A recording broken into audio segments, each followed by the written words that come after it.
दोस्तों नमस्कार।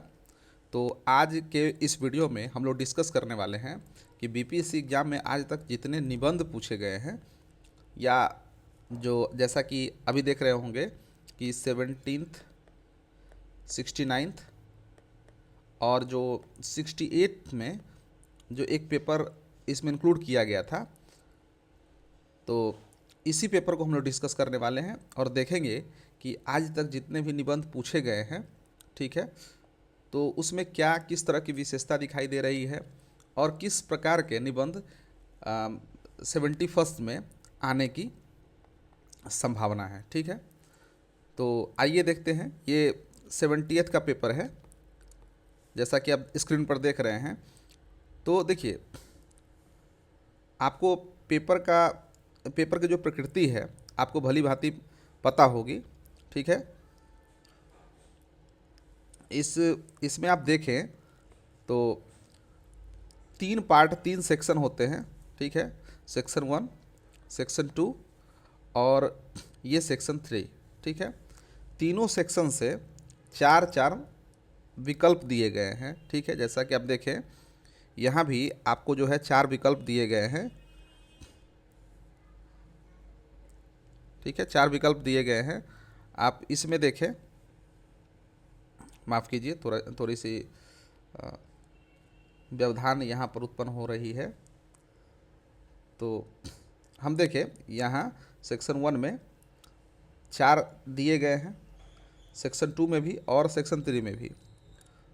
तो इसमें हम देखें कि इस 4 जो एस्से है उसमें आप इसका नेचर देखें। ठीक है, देखिए इसमें हम अभी नहीं देखने वाले हैं कि कौन सा पूछा गया है कौन सा नहीं पूछा गया है, इस पर हम लोग चर्चा कम करेंगे और ये हम लोग इसके प्रकार पर बात करेंगे कि किस प्रकार के निबंध पूछे गए हैं। ठीक है, जो पहला विषय है सेक्शन 1 में, इसमें है कि समकालीन वैश्विक परिप्रेक्ष्य में भारत की महत्ता। ठीक है, समकालीन वैश्विक परिप्रेक्ष्य में भारत की महत्ता, इसका क्या मतलब हुआ? समकालीन वैश्विक परिप्रेक्ष्य का मतलब हुआ कि वर्तमान जो अभी परिदृश्य चल रहा है, ठीक है, वैश्विक स्तर पर, तो इसमें भारत जो है वो कहाँ है। ठीक है, और भारत का क्या इसमें इम्पोर्टेंस है, क्या रोल है, किस प्रकार से वैश्विक नेता के रूप में एक रोल है या एक साधारण कंट्री के रूप में क्या रोल है, विकसित हो रहे देश के रूप में क्या इसका रोल है, विकासशील देश के रूप में क्या इसका रोल है। ठीक है, और किसी प्रकार की जो वैश्विक घटनाएं होती है उसमें भारत का क्या इंटरफेरेंस है। तो इस प्रकार से इस निबंध को हम देख सकते हैं। तो ये पहला जो आप देख रहे हैं वो है समकालीन वैश्विक परिप्रेक्ष्य में भारत की महत्ता। दूसरा विषय देखें, देश का विकास और सूचना प्रौद्योगिकी। ठीक है, तो ये तो साफ इसका मतलब समझ में आ रहा है कि इंफॉर्मेशन जो टेक्नोलॉजी है, ठीक है, इंफॉर्मेशन टेक्नोलॉजी ये देश के विकास में किस प्रकार सहायक है, क्या इसमें बाधक है, बाधक तो हम नहीं कहेंगे, तो इसके लिमिटेशंस हो सकते हैं, इसके सीमाएं हो सकती है, इसके लाभ हो सकते हैं। ठीक है, तो वो तो लिखने की बात है, जब हम लिखेंगे तब हम लोग बात करेंगे। लेकिन फिलहाल हम लोग देख रहे हैं कि इसमें दूसरा जो प्रश्न है, दूसरा जो निबंध है, देश का विकास और सूचना प्रौद्योगिकी। तीसरा है पर्यावरण असंतुलन सृष्टि का विनाशक। ठीक है, और चौथा है भूमि संरक्षण और जैविक खेती। 4 विषय आपने देखा खंड क में। तो एक जो आप देखें, ठीक है, एक जो आप देख रहे हैं यह निश्चित तौर पर यह करंट अफेयर्स का विषय हो सकता है या करंट अफेयर से जुड़ाव हो सकता है। दूसरा देखें तो इंफॉर्मेशन टेक्नोलॉजी, ठीक है, इससे जुड़ाव हम देख सकते हैं। तीसरा आप देखें तो पर्यावरण से संबंधित है इसमें। ठीक है, पर्यावरण से। और चौथा देखें तो कृषि। ठीक है, कृषि एवं यहाँ भी देखें तो पर्यावरण यानी कि भूमि संरक्षण की बात की जा रही है, तो निश्चित तौर पर कृषि एवं पर्यावरण से संबंध को जोड़ते हुए यह जो है निबंध पूछा गया है। तो आप गौर से देखें, ये जो सभी विषय हैं या सभी जो टॉपिक हैं, जब आपने पेपर 1 की तैयारी की होगी, पेपर 2 की तैयारी की होगी, ठीक है, तो उसमें कहीं ना कहीं अगर अच्छे ढंग से तैयारी करेंगे तो कहीं ना कहीं ये सभी निबंध जब लिखेंगे आप तो आपको निश्चित तौर पर सहूलियत होगी। ठीक है, तो हमने खंड 1 को देखा, अब खंड 2 को देखें। तो इसमें जो पहला है, राजनीतिक इच्छा शक्ति और देश की सुरक्षा। ठीक है, राजनीतिक इच्छा शक्ति और देश की सुरक्षा। तीसरा देखें, भ्रष्टाचार का अंत और देश का उत्थान। तीसरा देखें, शिथिल कानून और व्यवस्था नारी सशक्तिकरण में बाधा है। और चौथा जो देख रहे हैं वो विश्व कल्याण आध्यात्मिक चेतना के बिना संभव नहीं है। ठीक है, तो यहाँ पर किस तरह की बातें दे रही है, आप जरा गौर करें। ठीक है, तो यहाँ राजनीति से संबंधित बातें हैं। ठीक है, पॉलिटी एंड एथिक्स की बात की जा रही है कि राजनीति में किस प्रकार की नैतिक इच्छा शक्ति होनी चाहिए। ठीक है, इच्छा शक्ति की बात हो रही है। ठीक है, तो देश की सुरक्षा में पॉलिटिकल विल, ठीक है, क्या मायने रखती है। ठीक है, तो कहीं ना कहीं ये राजनीति, नैतिकता, इससे संबंधित जो है यहाँ पर आपको निबंध देखने को मिल रही है। दूसरा देखें, कहीं ना कहीं तो यह भी राजनीति। ठीक है, अब देखिए यहाँ पर केवल राजनीति की बात नहीं है, भ्रष्टाचार जो आप देख रहे हैं वो केवल राजनीति में थोड़ी ही है, राजनीति में है। ठीक है, समाज में है। आप देखेंगे तो व्यक्तिगत स्तर पर भी हम भ्रष्टाचार को देख पाते हैं। ठीक है, व्यक्तिगत स्तर पर भी है। ठीक है, विभिन्न प्रकार के प्रशासन में भी हम लोग को देखने को मिलती है। ठीक है, और कई प्रकार के ऐसे क्षेत्र हैं जहां पर भ्रष्टाचार देखने को मिलती है। खैर, अभी हम इस पर चर्चा नहीं करने वाले हैं। तो ये सभी भ्रष्टाचार विभिन्न संस्थानों से जुड़े हुए, व्यक्तिगत पहलुओं से जुड़े हुए, या किसी भी प्रकार से भ्रष्टाचार है तो वो देश के उत्थान में किस प्रकार से सहायक होते हैं। ठीक है, या बाधक होते हैं। भ्रष्टाचार तो बाधक, भ्रष्टाचार का अंत जो है वो देश के उत्थान में सहायक होता है। ठीक है, तो ये जो है ये हम ये देखने वाले हैं। दूसरा तो ये है, आप जरा देखिए जो पहला खंड जो था वह देखें, ये किस प्रकृति का था। दूसरा देखें तो धीरे धीरे यह आपको व्यक्तिगत लेखन शैली की तरफ लेके जाता है। देखिए, आप जो खंड 1 हैं वह आप रट के भी लिख सकते हैं। ठीक है, बहुत सारी बातें आपने पढ़ी होंगी, उस आधार पर आप लिख सकते हैं।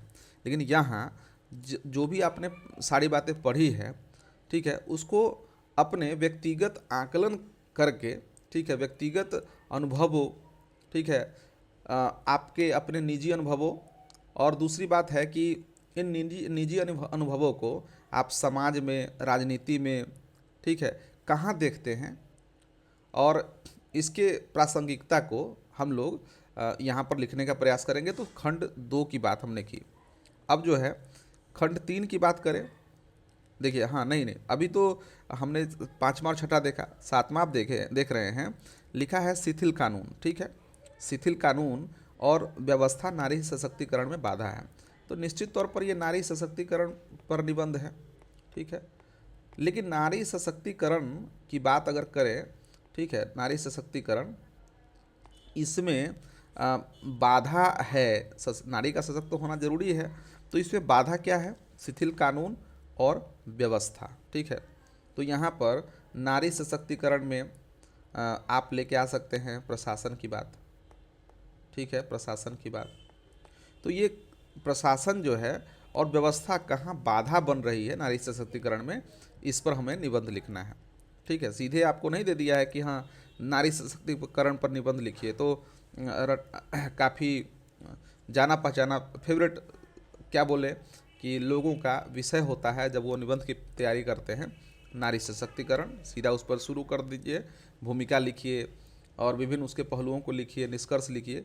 तो ये बात यहाँ नहीं लिखी है, ये लिखा गया है कि शिथिल कानून और व्यवस्था जो है वो बाधा कैसे है नारी सशक्तिकरण में, तो वो बातें हैं। इसके बाद देखें, विश्व कल्याण आध्यात्मिक चेतना के बिना असंभव है। ठीक है, तो यहाँ पर आप देखें तो एकदम आउट ऑफ द बॉक्स है ये प्रश्न आप देख रहे हैं कि आध्यात्मिक चेतना बिना, विश्व कल्याण जो है आध्यात्मिक चेतना के बिना असंभव है। तो सबसे पहले हम लोग समझे कि आध्यात्मिक चेतना का अर्थ होता क्या है। आध्यात्मिक चेतना का मतलब होता क्या है। आध्यात्मिक चेतना, तो हमको पहले चेतना समझना पड़ेगा, फिर आध्यात्म क्या होता है वो समझना पड़ेगा। ठीक है, और इस आध्यात्मिक चेतना के बिना विश्व का कल्याण संभव नहीं है। ठीक है, ये विश्व कल्याण की बात की जा रही है।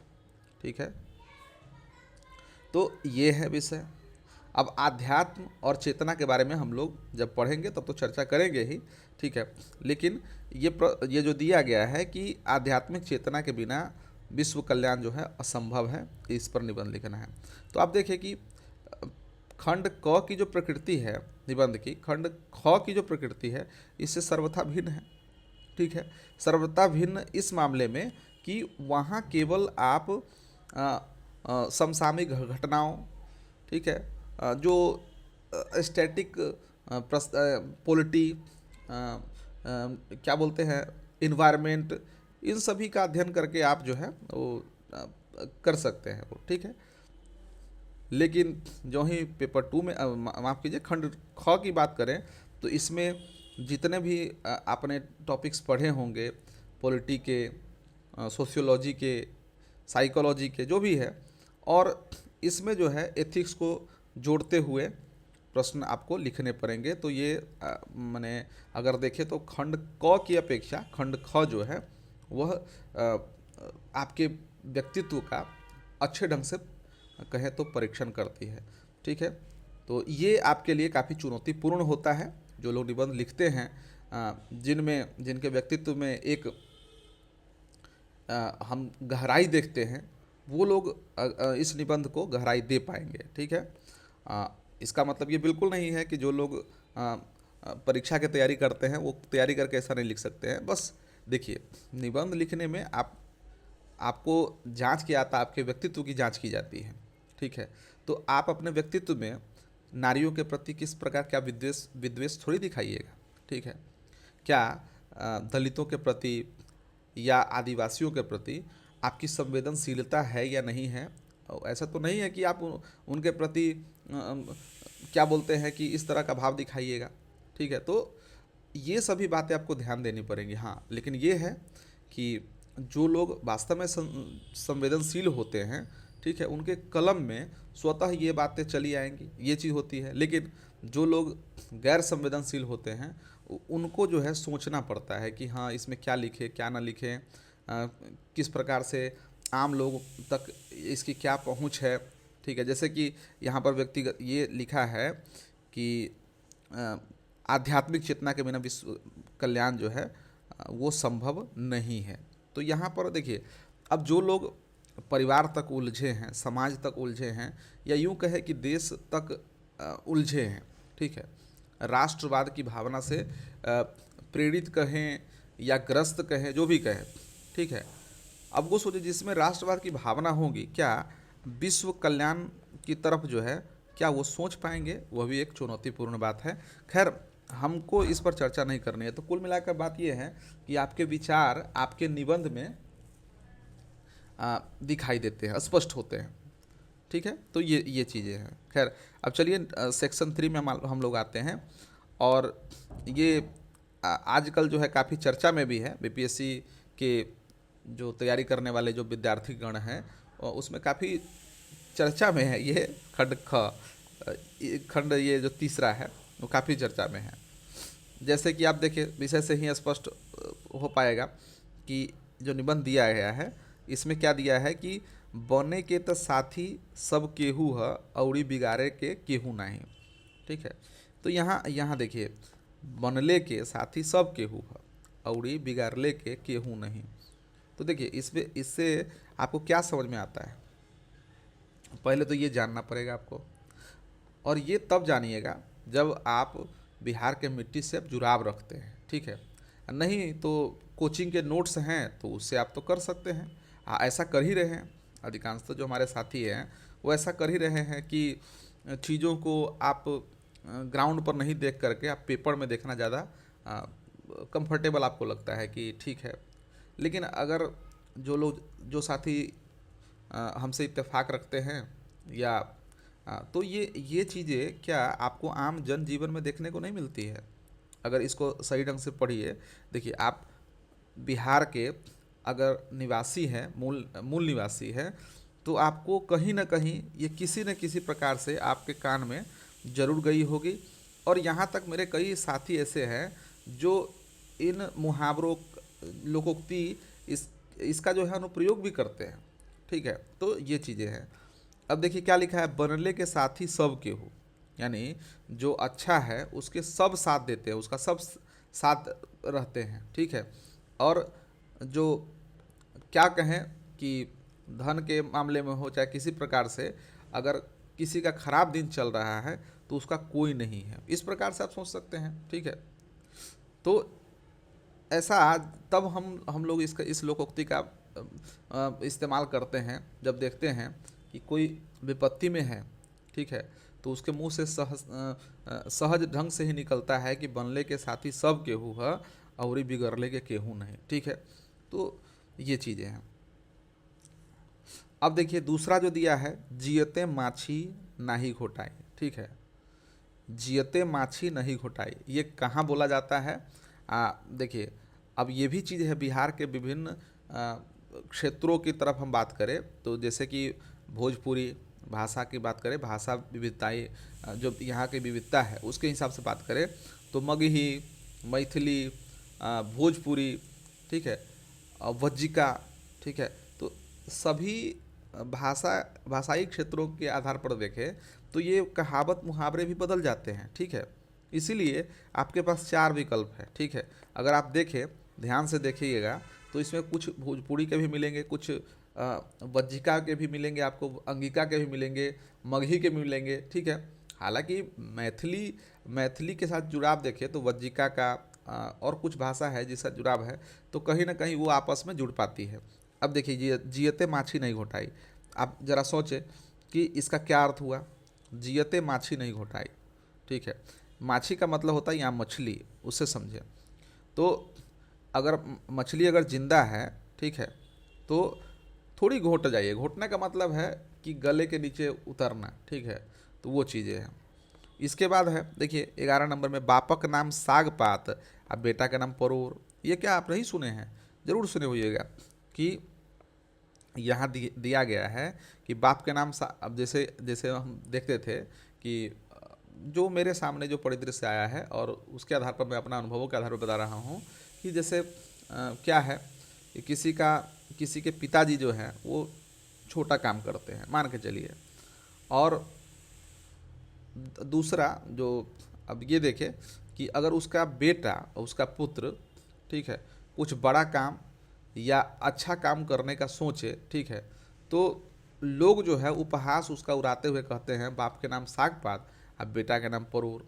ठीक है, इसका देखिए, इसका चाहे तो आप और भी मतलब निकाल सकते हैं। ठीक है, लेकिन मैंने जो देखा है वो यही है कि बाप के नाम साग पात अब बेटा के नाम परोर, इसका क्या मतलब हुआ? ठीक है, हाँ, ये होता है। अगर हम ये बोल सकते हैं कि कोई आदमी ऐसा हो जो उसका फादर बड़ा नहीं हो, बहुत बड़ा आदमी नहीं हो, इस मामले में कि न तो ज़्यादा पढ़ा लिखा हो, न तो धनवान हो, न किसी प्रकार की नैतिक चेतना उनमें हो। ठीक है, वही अगर बेटा क्या है, दिखाना चाहता है कि हाँ वो ऐसा है, ठीक है, या धनवान है, या कुछ ऐसी चीज़ें खरीद कर, जैसे कि वो भी गरीब, ऐसा नहीं है कि वो काफ़ी धनी हो गया है, हम धन के मामले में ही तुलना कर लेते हैं।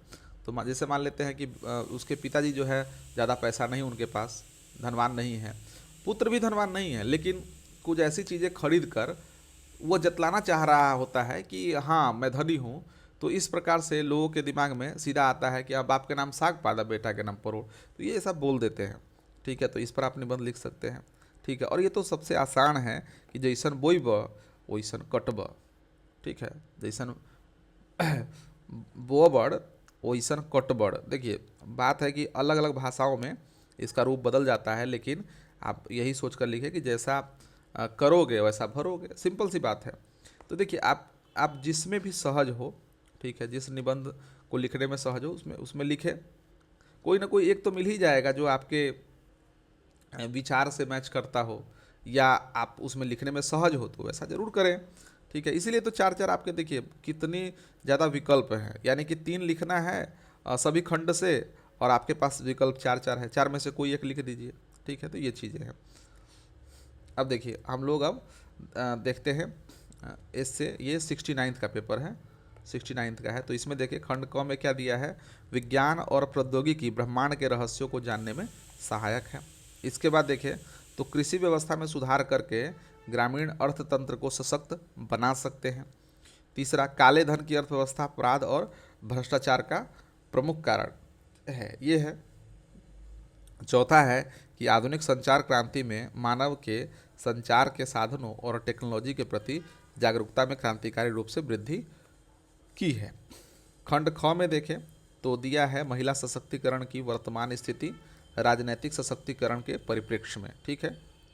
इसके बाद है आध्यात्मिक उन्नति तथा शारीरिक एवं मानसिक विकास के लिए योग की आवश्यकता और महत्व। अगला दिया है कि नई शिक्षा नीति 2023 के फायदे और नुकसान। अगला दिया है कि भारतीय कृषि पर जलवायु परिवर्तन का प्रभाव एवं बचाव के उपाय। और सेक्शन 3 में जो लोकोक्ति और मुहावरों पर आधारित है उसमें देखें तो दिया है पहला कि बिन समाज के बोली न हो सकेला का, बिन बोली समाज हो सकेला का, ये है। और ये तो काफ़ी फेमस है, धोबिया कुकुर ने घर के नहीं घाट के, ये मैथिली में है। तो आप देखिए धोबिया कुकुर ने धोबिया कुकुर ने घर के नहीं घाट के, ये है। अगला है कि आगू नात न पाछू पगहा बिना छान के कूदे गधा, ठीक है। आप जब रेणु जी ये फणीश्वरात रेणु की एक कहानी है वो देखेंगे आप, लाल पान की बेगम, तो उसमें जो है, जो उसमें बुआ का जो कैरेक्टर है उसमें उसके बारे में जो रहती है उसे बोला जाता है कि आपके तो आगे नाथ न पीछे पगहा है। तो इस बात पर कितनी चिढ़ती, खैर वो लोग वो थोड़ा सा बाद में हम देखेंगे। लिखा है आगू नाथ न पीछे पगहा, तो इस पर जो है हम लोग बिना छान के कूदे गधा, तो जिसका आगे पीछे नहीं है वो ऐसा स्वच्छंद होता है। तो ये चीज़ें हैं। उसके बाद है अगला है कि अनेर धुनेर के राम रखवार, ठीक है। अगर मैं कहूँ कि इसमें से मुझे अगर लिखना हो तो किसमें आप मैं कंफर्टेबल हूँ, तो मैं इस पर ज़रूर लिखता, ठीक है, अनेर धुनेर के राम रखवार, ठीक है। काफ़ी संवेदनशील आप देखें तो ये है। अनेर धुनेर के राम रखवार का अर्थ क्या हुआ कि जिसका कोई नहीं उसका ईश्वर है, वो भगवान भरोसे ही है, ठीक है। तो इसमें आप चाहे तो हर एक प्रकार के पहलुओं को इसमें जोड़ सकते हैं। तो ये थोड़ा सा बाकी की अपेक्षा ये ज़्यादा कंफर्टेबल है मेरे हिसाब से, मैं अपने हिसाब से बात कर रहा हूँ, तो आप चाहे तो जैसा लिख सकते हैं। इसके बाद देखिए जो सबसे पहली बार पूछा गया था ये 68 का है, ठीक है। तो इसमें देखिए जो सबसे पहला है सेक्शन 1 में, और मैं कहूँ कि यह जो 68 का जो पेपर है एसए का, ये अभी तक का सबसे बेस्ट मेरे हिसाब से, सब अभी तक का सबसे बेस्ट है, लिखने योग्य है। जो लोग निबंध लिखने में कुशलता रखते हैं उनके लिए सबसे अच्छा ये पेपर है, ठीक है। हाँ, उन लोगों के लिए काफ़ी मतलब कठिन होगा। जो लोग देखें तो कोशिश करते हैं कि हाँ ये पेपर 1 पेपर 2 में जो तैयारी करने वाले लोग हैं और चाहते हैं कि अमूर्त निबंध नहीं आए, मूर्त निबंध, तो ये सभी यहाँ देखें तो तीनों सेक्शन में आपको अमूर्त निबंध की जो है गुंजाइश है। और इससे जो है आप देखिए कि लिखने में कितना जो है कठिनाई आती है बाकी को लिखने में। तो सेक्शन 1 में देखें तो सबसे पहला दिया गया है कि जंगल अपने पेड़ स्वयं तैयार करता है, यह लोगों के जंगल में आकर बीज फेंकने का इंतजार नहीं करता है, ठीक है। दूसरा देखें, साहित्य ज्ञान का केवल एक स्रोत नहीं है, साथ ही यह नैतिक और सामाजिक क्रिया का भी एक रूप है। देखिए दूसरा क्या लिखा है, साहित्य ज्ञान का केवल एक स्रोत नहीं है, साथ ही यह नैतिक और सामाजिक क्रिया का भी एक रूप है। देखिए साहित्य के विषय में है, और आप सोचेंगे कि यह जंगल और पेड़ की बात की जा रही है, नहीं है। आप इसमें गहराई में अगर जाएंगे तो ये काफ़ी इसका जो है स्वरूप जो है काफ़ी विस्तृत है। तो इस पर हम लोग कभी बाद में बात करेंगे। इसमें तो बस मैं आपको क्वेश्चन आपको दिखा रहा हूँ। तीसरा है कि अपने अनिवार्य कर्तव्य का पालन करें, क्योंकि कर्म निष्क्रियता से अवश्य ही उत्तम होता है। ठीक है, ये दिया है। चौथा दिया है, उत्कृष्ट कला हमारे अनुभवों को प्रकाशित करती है या सत्य को उद्घाटित करती है। तो ये काफ़ी बेहतरीन निबंध है, और मैं समझता हूँ कि ये चारों निबंध अगर जो निबंध के जो छात्र होंगे, छात्र छात्राएं, वो अगर निबंध उनको प्रिय होगा तो चारों निबंध लिखने योग्य है। ठीक है, बेहतरीन है। सेक्शन 2 में देखें तो यहाँ है कि हम इतिहास निर्माता नहीं बल्कि हम इतिहास द्वारा निर्मित हैं। ठीक है, ये भी कहीं ना कहीं आप मनोवैज्ञानिक और मनोविज्ञान, समाज, दर्शन को जोड़ करके आप इसमें लिख सकते हैं, गुंजाइश है इसमें। हाँ, ये कुछ ये जो विषय है, यानी कि जो एक दिया है कि इंटरनेट ने हमारे संसार को विश्व गांव में बदल दिया है, तो ये थोड़ा सा माने मूर्त निबंध आप देख रहे हैं यहाँ पर। ठीक है, लेकिन खैर ठीक है, होनी चाहिए। सभी प्रकार के स्टूडेंट होते हैं, ज़रूरी नहीं है कि निबंध भाषी ही परीक्षा में एडवांटेज ले। ठीक है, अब ये देखें, अगला देखें तो विचार जीवन का आधार है। ठीक है, ये भी देखिए, अब मूर्त निबंध है, विचार जीवन का आधार है। उसके बाद है कोविड के बाद बदलाव मांगती शिक्षा। ठीक है, कोविड के बाद बदलाव मांगती शिक्षा, ये मूर्त निबंध है। चाहे तो पेपर 1 और पेपर 2 के तैयारी के दौरान भी आप लिख सकते हैं इस तरह के निबंध। ठीक है, तो ये है। सेक्शन 3 में आइए तो दिया है पहला कि धर्म के बिना विज्ञान नांगर छई, अब विज्ञान के बिना धर्म आन्हर छई। ठीक है, ठीक है, मैथिली का ये लोकोक्ति है और बुद्धिजीवियों के बीच ये प्रसिद्ध है। तो यहाँ देखिए, तो धर्म के बिना विज्ञान नांगर छई और विज्ञान के बिना धर्म आन्हर छई। इसके बाद है अगला कि पानी में मछली या नौनो कुटिया बखरा, ये दिया है। ये भी जानते होंगे कि क्या मतलब है इसका। अभी काम हुआ नहीं तब तक काम का ढिढोरा पीट दिए, वो चीज़ है। जैसे कहा जाता है ना कि मंदिर बना नहीं और भिखारी आ गए, तो इस प्रकार से कई बातें हैं जो मिलती जुलती है।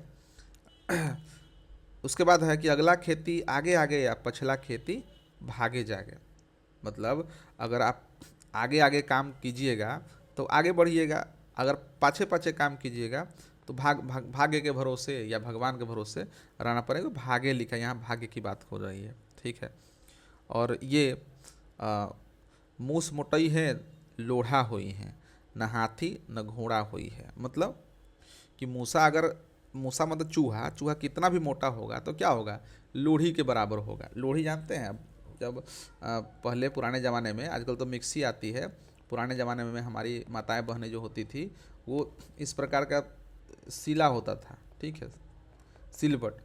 ठीक है, सीला। तो ये इस पर क्या है ना, एक लोढ़ी होता था इसे पीसने वाला, मसाला रख के और यहाँ जो है इसको कूटा जाता था। तो ये है।